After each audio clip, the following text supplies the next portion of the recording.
12 बरस होने को आए हैं, 10 दिन बाकी है। अक्का आएगी, उसके कट्टे पे मत सोना, उसके कट्टे पे सोना नहीं है। उसके उस बात पर कोई ध्यान नहीं देता था। वो पागल है ऐसे बोलते थे। जब से अक्का गई है वो उसका छोटा भाई बाया ऐसे ही चिल्लाता है। मैं और रमेश मेरी सुबह नाम के बुआ के पास पिछले 8 साल से रह रहे थे, लेकिन उस अक्का के बारे में हमें कुछ भी पता नहीं था और उसके पागल भाई बाबा के बारे में भी। हर रोज हम सिर्फ सुनते थे कि 12 साल होने को आए हैं, इतने दिन बाकी हैं, उतने दिन बाकी है। आज तो डायरेक्टली बोल दिया कि आज ही अक्का आने वाली है। इस कट्टे के ऊपर कोई नहीं सोना, नहीं तो अक्का आएगी और सबको तालाब में डुबोकर मार डालेगी। हम उसकी बातों की तरफ ध्यान देकर वैसे ही उस कटड़े के ऊपर सोने के लिए चले गए। हमारे साथ उस गांव के 7 जवान लड़के भी सोने को आए थे। लगभग 9 बज गए थे। सब लड़कों में बातचीत चल रही थी कि आज अक्का आने वाली है। तब जाके मैं बोला, अक्का आने वाली है, इसका मतलब क्या है? तब सतीश ने कहा, अरे उस बाइया की ऊट पटांग बातों पर ध्यान मत दो। पिछले कितने सालों से वो ऐसे ही बड़बड़ करते आया है। हम सब लोग उस कटड़े के ऊपर सो गए। बहुत अच्छी नींद आई थी। उसी दौरान रमेश 12 बजने के बाद कुछ बड़बड़ करते हुए नींद से जागने लगा। मैं उसकी तरफ देखते हुए उठ गया। मैंने देखा कि रमेश को कोई तो उस तालाब में बुला रहा है और रमेश कुछ भी सोचे बिना उस तरफ निकल लिया। मैंने आजू बाजू देखा तो कोई भी व्यक्ति वहां पर मुझे दिखाई नहीं दे रहा था। जैसे कि हमारे साथ 7-8 लड़के सोने को आए थे, उसमें से कोई भी वहां पर नहीं था।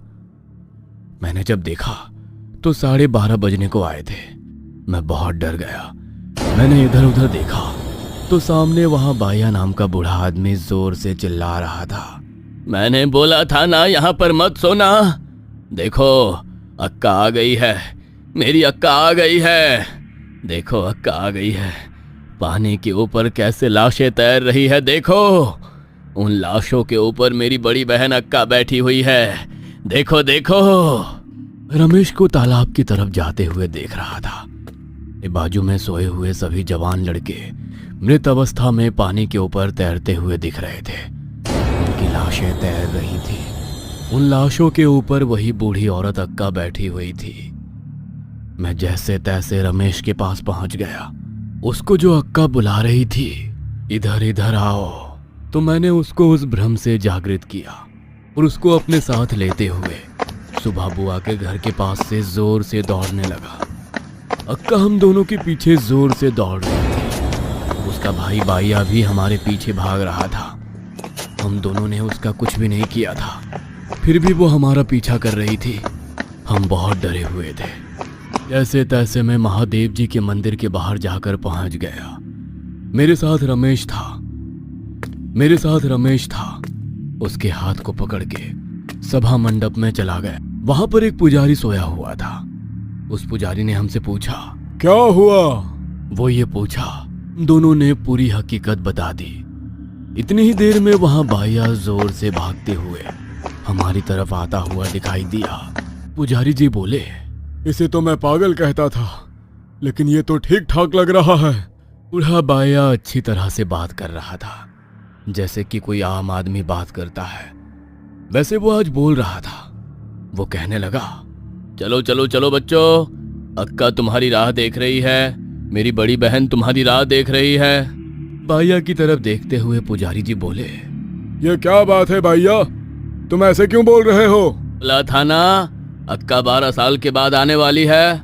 मैं होशियार होने वाला हूँ, मेरा पागलपन जाने वाला है, वो आ गई है। पुजारी जी ने उसको सभा मंडप में बिठाया।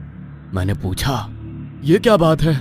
तब जाके वो पागल बूढ़ा बोलने लगा, 12 साल पहले मेरी बड़ी बहन अक्का को बच्चों को चुराने वाली औरत कह के इस कटड़े के ऊपर बांध कर पत्थर से मार रहे थे।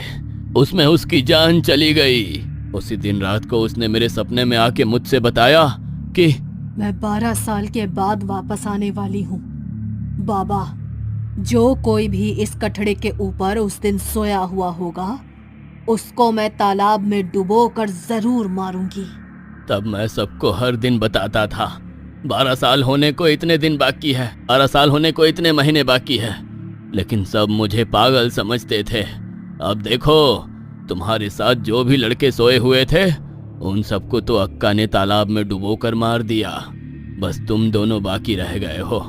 तुम दोनों को मारने के बाद मेरी बड़ी बहन अक्का को मोक्ष मिल जाएगा। केवल एक ही आदमी कम पड़ गया है और तुम दोनों हो, वो मुक्त हो जाएगी। अगर आप में से कोई भी पानी में चलेगा तो बहू मुक्त होगी। चलो जल्दी चलो। इतने में पुजारी जी बोले, चलो चलो, हम तालाब की तरफ जाते हैं। तब मैं बोला, आप पागल हो गए हैं क्या पुजारी जी? मौत के मुंह में जाने को बोल रहे हो? पुजारी जी ने गर्भगृह में आने को कहा। रमेश वहां पर चला गया। उसके कान में कुछ तो उन्होंने बोला। रमेश मुझे वहां पर चलने को बोला। हम वहां से तालाब की तरफ निकल पड़े। मेरा रमेश के ऊपर बहुत विश्वास था। थोड़ी देर में हम तालाब के पास पहुंच गए। वहां पर अक्का लाशों के ऊपर बैठी हुई अवस्था में हमारे आने की राह देख रही थी। उसने कहा, आओ आओ, जल्दी आओ, मुझे यहाँ से मोक्ष दिलाओ। कोई भी एक आदमी चलेगा, जल्दी आओ। तालाब के किनारे मैं, रमेश, बाया और पुजारी जी खड़े रहकर अक्का की तरफ देख रहे थे। अक्का बहुत खुश होकर हंस रही थी। पुजारी जी ने रमेश को आंखों से इशारा किया और बाया को उस तालाब के पानी में धकेल दिया। 12 साल से अपने बहन को मुक्ति देने के लिए भटक रहा वो पागल बाया अगर पानी में गिरकर खुद की बहन के मोक्ष के लिए मर भी गया तो किसी को कुछ फर्क नहीं पड़ने वाला था। दूसरे दिन सुबह जवान लड़के पानी में डूबकर मर गए। ऐसी बात सब गांव में फैल गई, लेकिन वो गुप्त घटना रमेश, मैं और पुजारी जी में गुप्त थी। किसी को भी पता नहीं था। रात के समय सभी लोग उस अक्का के कथड़े पर सोने के लिए जा रहे थे।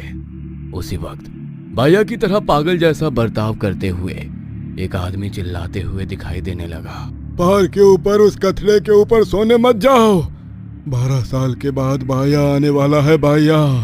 हम सब हैरान हो गए। अब वो कथड़ा अक्का का नहीं था,